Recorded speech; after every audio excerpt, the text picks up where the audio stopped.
This is not the only story with Mitt Romney in the news today. Here we have from the Daily Beast, Mitt Romney finally admits Romneycare gave us Obamacare. Mitt's on a roll, folks.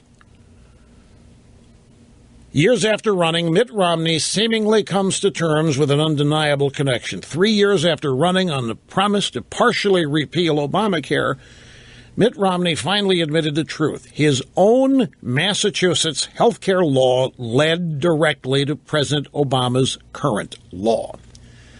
During the 2012 campaign, Romney was dogged by accusations from the right that Romneycare was the foundation of the Affordable Care Act. And he was, and there were many people on the right who questioned, why would we nominate somebody who cannot criticize the biggest policy boondoggle of the Obama administration because he created it? Why would we nominate a guy like this? It was a legitimate question, but we did it. While memorializing the recently deceased Staples founder, Tom Stemberg, on Friday, Romney finally admitted the similarities. He said, without Tom pushing it, I don't think we would have had Romneycare. And without Romneycare, I don't think we would have Obamacare. So without Tom, a lot of people wouldn't have health insurance. So Mitt Romney is now praising Obamacare by way of linking it to Romneycare. Without his buddy, Tom Stemberg, founder of Staples, we wouldn't have Romneycare. And if we didn't have Romneycare, we wouldn't have Obamacare. And if we didn't have Obamacare, a lot of people wouldn't have health insurance. You want to hear some of the latest health insurance news? Let's start with this little statistic. Daily Caller, 51% of working Americans make less than $30,000 a year. This data from the Social Security Administration. That's $2,500 a month before taxes. That is just above the federal poverty level for a family of five. The new numbers come from the National Wage Index, which the Social Security Administration updates every year based on reported wages subject to the federal income tax. This does not take in. Stop and think of that. 51% of Americans make less than $30,000 a year, and they want to talk to us about a booming economic recovery. They want to talk to us about economic growth and all the great things Obama's done for employment and job creation and business growth. This is absurd. People are losing status economically, and they know it. They are scared to death in this country.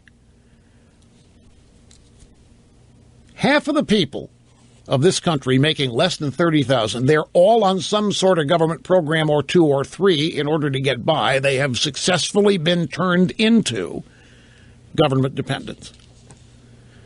And this doesn't take into account the 8 million Americans who are unemployed, or the tens of millions of working-age Americans who are not participating in the job market. That's numbers 94 million.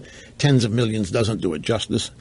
94 million not working, 8 million of them counted as unemployed. What does that tell you? 94 million not working, only 8 million officially called unemployed.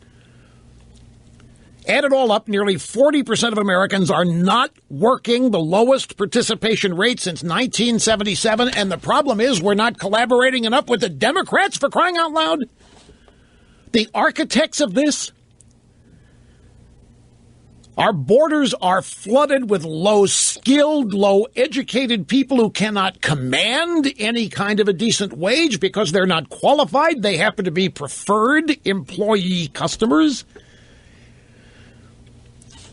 By employee customers, I mean applicants for jobs.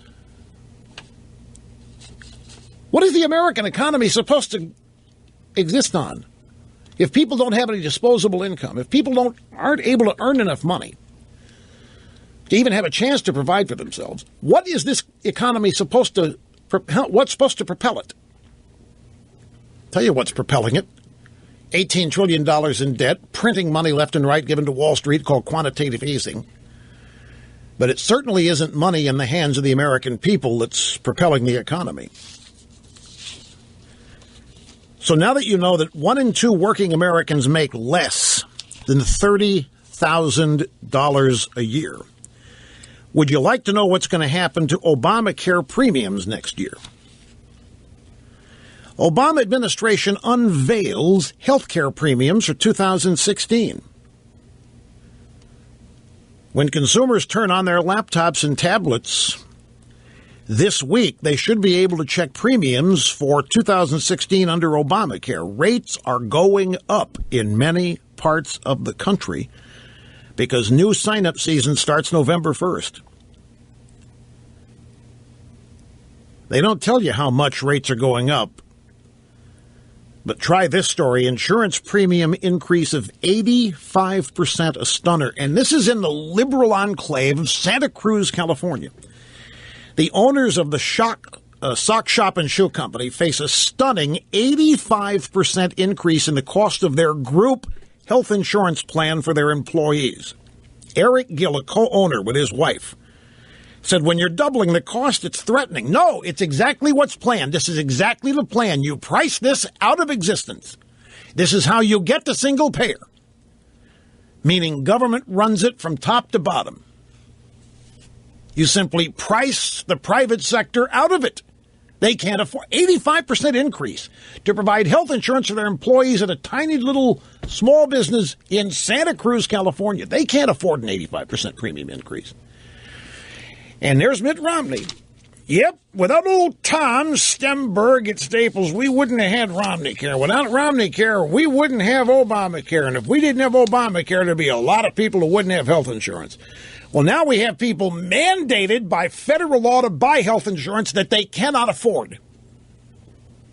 And it's becoming more and more unaffordable. Paul Krugman, New York Times, free Mitt Romney. Sometimes I find myself feeling sorry for Mitt Romney, writes Krugman. No, seriously. In another time and place, he might have been respected as an effective technocrat, a smart guy valued for his ability to get things done. There it is again. In fact, that's kind of how it worked when he was governor of Massachusetts a decade ago. But now it's 2015, and Romney's party doesn't want people to get things done. On the contrary, it actively hates government programs that improve American lives. Name one. Mr. Krugman, I got to take a break. I'm long here, but back in just a second. Don't go. We have been frustrated over the Republican Party's failure to stop Obama or even try to stop Obama. There has been no pushback. We've talked about it. There have been 2 midterm elections where a vast majority of American people showed up to vote with one message. Stop this. Fix this. Do not let any more of this go on. Republican Party campaign saying, yep, we hear you. We'll stop it. Then they make meaningless gestures after they win election. And we now know that it's purposeful and it's studied. Here, even Paul Krugman. Just a few days ago, Mr. Romney couldn't help himself. He boasted to the Boston Globe that without Romneycare, we wouldn't have had Obamacare. And without that, a lot of people wouldn't have health insurance. It is true. And, of course, now Krugman's praising Romney as, oh, my, one of the greatest. But such truths are not welcome in the GOP, you see, according to Krugman. Republican insurgent media, they just going to put up with this kind of truth.